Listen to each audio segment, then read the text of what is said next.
Burning up gasoline.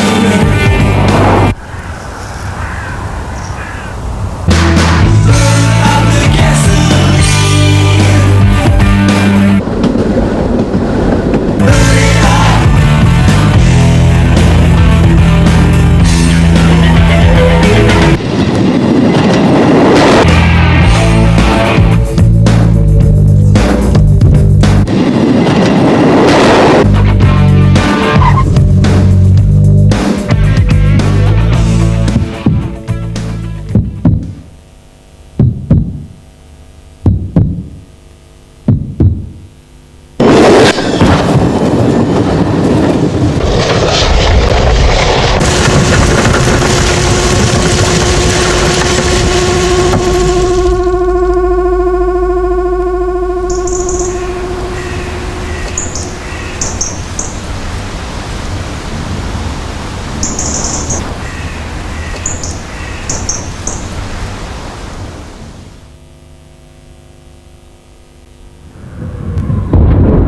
In the year beginning April 1992, 10 people were killed at level crossings in Great Britain.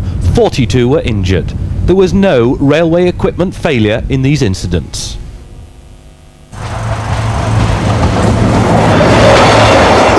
A group of young people had been drinking at a pub on this side of the level crossing.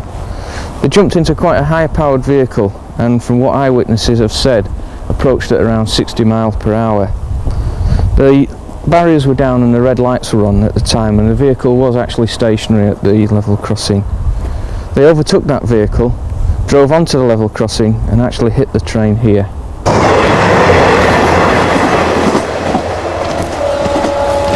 Because of the speed of the car and the speed of the train, it was dragged along the track before being catapulted over these near-side running lines here and eventually ending up at the top of the embankment.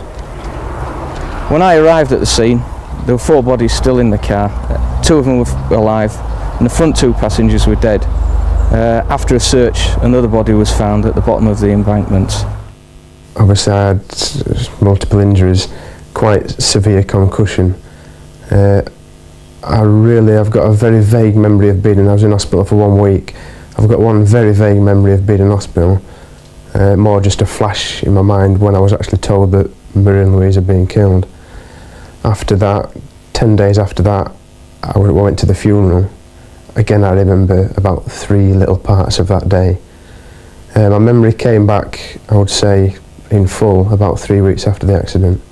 I would say it has saddened and shocked and created a feeling and a situation which we're striving to overcome, and yet inside I feel that we will never overcome, for the reason we can't put the clock back. We're doing as well as most people would do, but because we can't change things, because it's irrevocable what has happened, we'll never ever be the same again.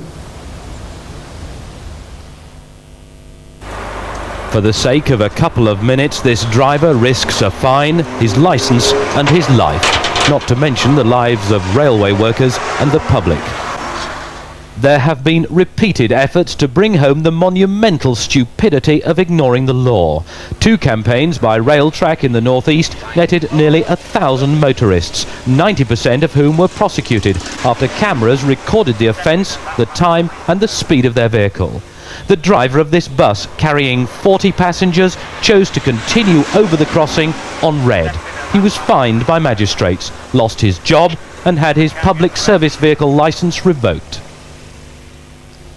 Potentially lethal actions include zigzagging round barriers, overtaking on crossings, ignoring warning lights, and on rural crossings, driving onto the tracks before opening the far gate.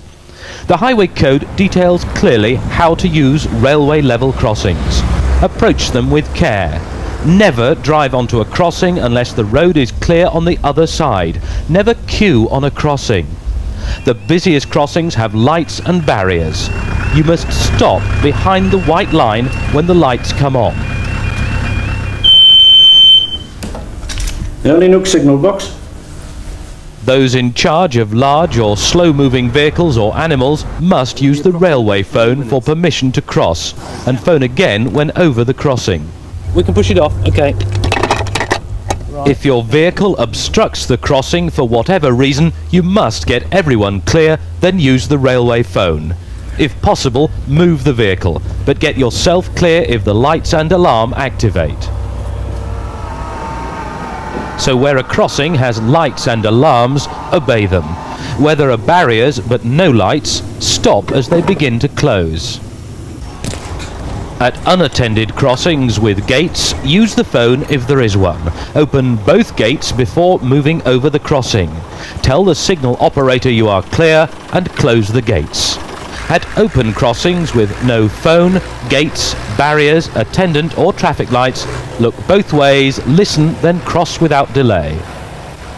Whatever type of crossing, act sensibly within the law.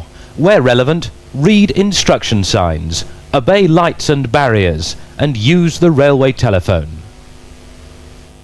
Thinking back to that day when I thought that could have been the end of it, like I wouldn't have had my little son now. 70 mile an hour, I was come through East Bolton station.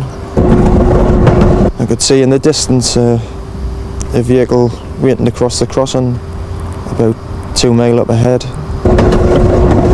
As I slowly approached this crossing, the vehicle began to move out in front of me. And I thought, oh no, he's not going to come. He can't be possibly going to come out in front of us. So I blew the horn and he kept crossing. So I applied the brakes, and from then you're just helpless watching. I think I hit him at about 35 mile an hour.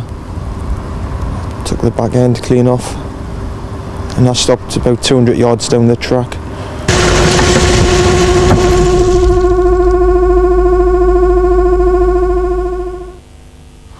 Railway level crossings have proven safe in all circumstances when used according to the rules.